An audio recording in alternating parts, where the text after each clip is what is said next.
बड़ी खबर अयोध्या के गोसाईगंज से, जहां पर अयोध्या के गोसाईगंज विधानसभा क्षेत्र में चुनाव प्रचार के दौरान बीजेपी नेता खब्बू तिवारी और एसपी के नेता अभय सिंह के समर्थक आपस में भिड़ गए। दोनों पक्ष एक दूसरे पर पथराव और गाड़ियों में तोड़फोड़ का आरोप लगा रहे हैं। ये एक दूसरे पर ही आरोप लगाया जा रहा है। गोसाईगंज विधानसभा सीट पर एसपी से अभय सिंह और बीजेपी से खब्बू तिवारी की पत्नी आरती तिवारी चुनावी मैदान में है।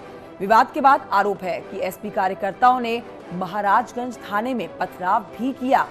एसएसपी ने कहा है कि जांच की जा रही है, दोषियों के खिलाफ कड़ी कार्रवाई होगी। उन्होंने कहा कि फिलहाल अभी तक जांच में फायरिंग की बात सामने नहीं आई है। विवाद में कुछ लोग मामूली रूप से चोटिल हुए हैं। 3 तस्वीरें आपके टेलीविजन स्क्रीन पर देखिए। देर रात की तस्वीरें जिसमें आप देख रहे हैं कि समाजवादी पार्टी और बीजेपी के कार्यकर्ता आपस में भिड़ते हैं, एक दूसरे पर पथराव का आरोप लगाते हैं। बड़ी बात यह है कि जब थाने में मामला पहुंचता है तो थाने के अंदर समाजवादी पार्टी के कार्यकर्ता जो हैं वो भी पत्थरबाजी करते हैं। ये तस्वीरें आप थाने के अंदर की देख रहे हैं, जहां बड़े बड़े मोटे पत्थर देख सकते हैं बिखरे हुए हर जगह। वाहन के शीशे, पूरे वाहन किस तरह से क्षतिग्रस्त हुए हैं वो तस्वीर भी आपके सामने है। तो महाराजगंज थाने की तस्वीर, जहां पर थाने के अंदर समाजवादी पार्टी के कार्यकर्ताओं ने पत्थरबाजी की। थाना महाराजगंज क्षेत्र में कबीरपुर चौराहे के पास दो पार्टी के एक पार्टी के प्रत्याशी और उनके समर्थक और दूसरी पार्टी के समर्थक की गाड़ियां आगे आमने सामने हुई थीं। इसमें दोनों पक्षों का आरोप है एक दूसरे के प्रति कि पत्थरबाजी और फायरिंग की। दोनों पक्षों से किसी को किसी तरह की फायर आर्म इंजरी नहीं है। दोनों पक्षों द्वारा बताया गया है कि मामूली चोट एक दो लोगों को दोनों पक्षों से है, किसी को वैसी जाहिरा चोट नहीं है। मीडिया में तमाम जगह बहुत सारी चीज़ें भ्रामक इसमें फैलाई जा रही हैं। गाड़ियों के शीशे टूटे हैं। अब इसकी जांच की जा रही है कि किस तरह की घटना में एक दूसरे पे पत्थरबाजी में टूटी है या अपने तोड़ के पेशबंदी की जा रही है। मौके पे शांति व्यवस्था है। और इस पर और जानकारी लेते हैं मेरे सहयोगी केवी शुक्ला से, जो कि इस समय फोन लाइन से मौजूद हैं अयोध्या से। केवी शुक्ला, ये पूरा मामला पहले तो विस्तार से बताइए। दूसरा देखिए, चुनावी माहौल को खराब करने की ये सोची समझी साजिश समझी जा सकती है, क्योंकि पथराव दोनों ही पार्टियों के लिए नुकसानदायक साबित हो सकता है। समाजवादी पार्टी ने थाने के अंदर पथराव क्यों किया है?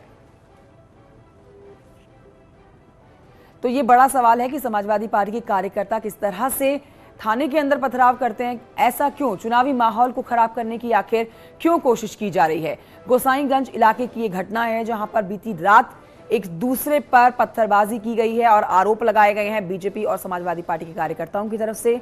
दूसरी तरफ जब ये मामला थाने पहुंचता है तो वहां पर भी समाजवादी पार्टी के कार्यकर्ता जो हैं पत्थरबाजी करते हैं थाने के अंदर।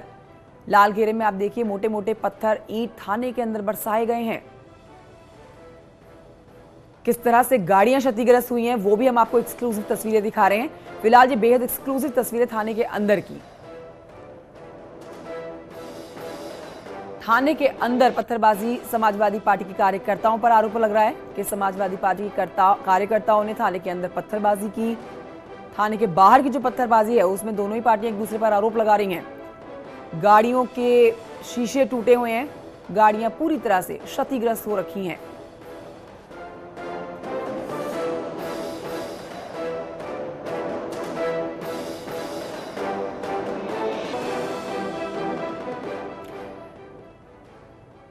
आगे बढ़ते हैं और अब बात करते हैं तीसरे चरण के मतदान की। तीसरे चरण का प्रचार थमने के बाद सियासी दलों के चौथे चरण के प्रचार में सारी ताकत झोंकने की तस्वीरें सामने आ रही हैं। मुख्यमंत्री योगी आदित्यनाथ पीलीभीत, सीतापुर और लखनऊ में रैलियां करके पार्टी उम्मीदवारों के पक्ष में माहौल बनाएंगे।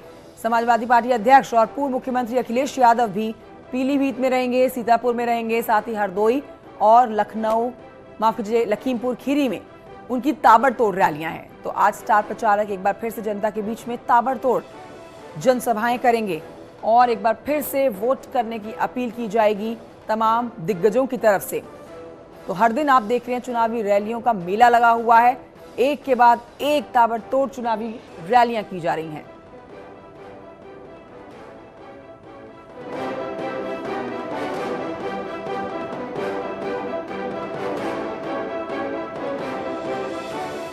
आइए अब आपको ग्राफिक्स के जरिए समझाते हैं कि मुख्यमंत्री योगी आदित्यनाथ आज कहां-कहां पर जनसभाओं को संबोधित करने वाले हैं।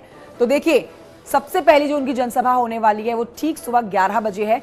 पीलीभीत में उनकी पहली रैली होगी और याद रखिएगा पीलीभीत में ही अखिलेश यादव भी मौजूद रहने वाले हैं। 11 बजे पीलीभीत में रहेंगे योगी आदित्यनाथ। उसके बाद 12 बजे दूसरी रैली उनकी होने वाली है। 1:30 बजे सीतापुर में रैली करेंगे तीसरी। 12 बजे दूसरी रैली होगी और तीसरी रैली 1:30 बजे होगी। उसके बाद चौथी रैली जो होगी वो 2:30 बजे होगी सिंघौली में। तो एक के बाद एक 4 उनके चुनावी आज जनप्रचार हैं। दोपहर 3:30 बजे मिश्रित में 5वीं रैली है। मैं अपने आप को करेक्ट करती हूँ, 4 नहीं बल्कि 5 रैलियां करने वाले हैं आज योगी आदित्यनाथ। शाम के 5:15 पर भी लखनऊ में 6ठी रैली करेंगे योगी आदित्यनाथ। तो देखिए आज ताबड़तोड़ रैली भरा दिन है हर पार्टी की तरफ से। कुछ ऐसे ही आप देखेंगे कि कहां पर किसकी कितनी जनसभाएं होने वाली हैं। मुख्यमंत्री योगी आदित्यनाथ का आपने जान लिया। अब आपको बताते हैं केंद्रीय गृह मंत्री अमित शाह और बीजेपी अध्यक्ष जेपी नड्डा आज कांग्रेस के गढ़ में गरजने वाले हैं। रायबरेली अमेठी में ताबड़तोड़ रैलियां करेंगे दोनों। अमित शाह रायबरेली में 2 जनसभाओं को संबोधित करेंगे। अमेठी में जेपी नड्डा 3 रैलियां करने वाले हैं। चुनाव में पिछले चुनाव की बात करें तो यहां पर बीजेपी ने दोनों जिलों में शानदार प्रदर्शन करके बढ़त बनाई थी। अब इस बार भी बीजेपी की कोशिश पिछला प्रदर्शन दोहराने की है या उसे और बेहतरीन करके दिखाने की है।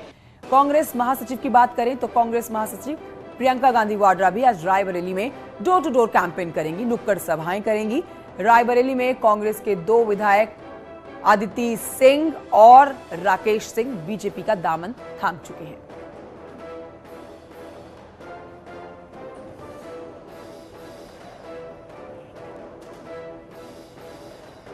मुख्यमंत्री योगी आदित्यनाथ ने शुक्रवार को यानी कल मैनपुरी के करहल में चुनावी जनसभा की। इस मौके पर सीएम योगी अखिलेश और समाजवादी पार्टी पर जमकर बरसे। उन्होंने दावा किया कि लोगों का उत्साह देखकर समाजवादी पार्टी के लोग बौखलाए हुए हैं। करहल में अपनी हार देखकर आपा खो चुके हैं और अब इसका नतीजा हमले हो रहे हैं। इस मौके पर सीएम योगी ने कहा कि शिवपाल की दुर्गति हो रही है। देख रहे होंगे, मुझे कल एक तस्वीर से आज के समाचार पत्रों में बड़ी हंसी आई और बड़ी मैं अफसोस भी कर रहा था। बेचारा शिवपाल जो प्रदेश का नेता था, कल उसको बैठने के लिए कुर्सी भी नहीं मिली। कैसे वहां कुर्सी नहीं मिली और वहां मुंह लटकाए बैठा था।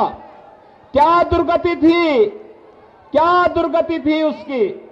और वह दुर्गति देखते हुए मुझे तो कल बड़ा लग रहा था कि कहां ये प्रदेश भर में घूमता था, हजारों लोग उनके साथ जाते थे।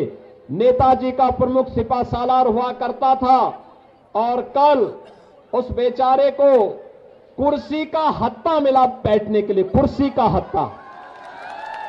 यानी आज के दिन पर अगर किसी व्यक्ति को आप दुर्गति का जीता जागता नमूना देख सकते हैं तो शिवपाल यादव उसका एक जीता जागता नमूना आपको मिल जाएगा। तो सीएम योगी के तंज पर शिवपाल यादव ने ट्वीट करके पलटवार किया। शिवपाल यादव ने अपने ट्वीट में लिखा है, आपको दिखाते हैं उनका ट्वीट, कि कल की इटावा की इस समाजवादी एकता की प्रतीक तस्वीर के आने के बाद भाजपा की बौखलाहट बढ़ गई है। नकारात्मकता, अशांति पैदा करना, व्यक्तिगत हमला व चरित्र हनन, यही भाजपा का हथियार है। भाजपा के राष्ट्रकोश में, माफ कीजिए, भाजपा के शब्दकोश में तरक्की और विकास जैसे शब्द नहीं है। थोड़ा सा इंतजार करिए।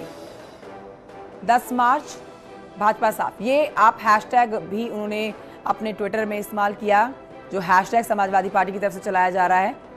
तो ये शिवपाल यादव का ट्वीट है, योगी आदित्यनाथ के वार पर पलटवार। लखनऊ कैंट से बीजेपी के उम्मीदवार ब्रजेश पाठक से न्यूज 18 ने खास बातचीत की है। इस दौरान उन्होंने चुनाव से जुड़े मसलों पर खुलकर अपनी बात कही। सुनिए। आपकी सीट बदल चुकी है, माहौल बदला दिखाई दे रहा होगा आपको, प्रचार कैसा चल रहा है आपका? देखिए, कैंट विधानसभा क्षेत्र में सर्व समाज का आशीर्वाद और समर्थन भारतीय जनता पार्टी के प्रत्याशी के रूप में मुझे मिल रहा है और आप देखेंगे यहाँ भारतीय जनता पार्टी प्रचंड बहुमत से जीतेगी, कहीं कोई समस्या नहीं है। लेकिन अब ये सवाल तो पूछा जाएगा ना कि जब इतनी समस्या नहीं थी तो सीट क्यों बदली गई आपकी? ये पार्टी नेतृत्व तय करता है कि कौन व्यक्ति कहाँ से लड़ेगा, और ये पार्टी नेतृत्व का आदेश है, उसका हम सब मानते हुए हम सब कार्यकर्ता जुट करके चुनाव प्रचार कर रहे हैं। और 10 मार्च को परिणाम आएगा तो आप ऐतिहासिक मंत्र से हम भारतीय जनता पार्टी चुनाव जीतेगी। आपको क्या रिस्पांस मिल रहा है नई बहुत सीट अच्छा। पर? नहीं, हमारे लिए कोई नई सीट नहीं है। पूरे लखनऊ में हम घर घर हमारा संपर्क है और कोई समस्या नहीं है, और सभी लोग मुझे आशीर्वाद दे रहे हैं। अच्छा, सीट के दावेदार बहुत थे, बहुत दावेदार थे, इसको लेकर के मंथन बहुत चला। जब तक टिकट वितरण होता है तो ये लोकतंत्र की एक परंपरा है, सब लोग अपना दावा करते हैं, लेकिन नेतृत्व तो जिसे अच्छा मानता है, जिसको आशीर्वाद देता है, वही कार्यकर्ता चुनाव लड़ता है। अंतर्द्वंद भी देखने को मिल रहा है क्या? जो लोग पहले से यहाँ पर नेता रहे हैं, सुरेश तिवारी यहाँ से विधायक रहे हैं, अंतर्द्वंद दिखाई दे ये रहा है। विषय अब केवल चुनाव प्रचार का है, और 10 मार्च को काउंटिंग है, 23 को पोलिंग है। हम लोग इस संबंध में बात करेंगे। आप देखेंगे परिणाम भारतीय जनता पार्टी के पक्ष में भारी अंतर के साथ आएगा। और इसी के साथ वक्त एक छोटे से ब्रेक का है, कहीं मत जाइए, जल्द लौट रहे हैं।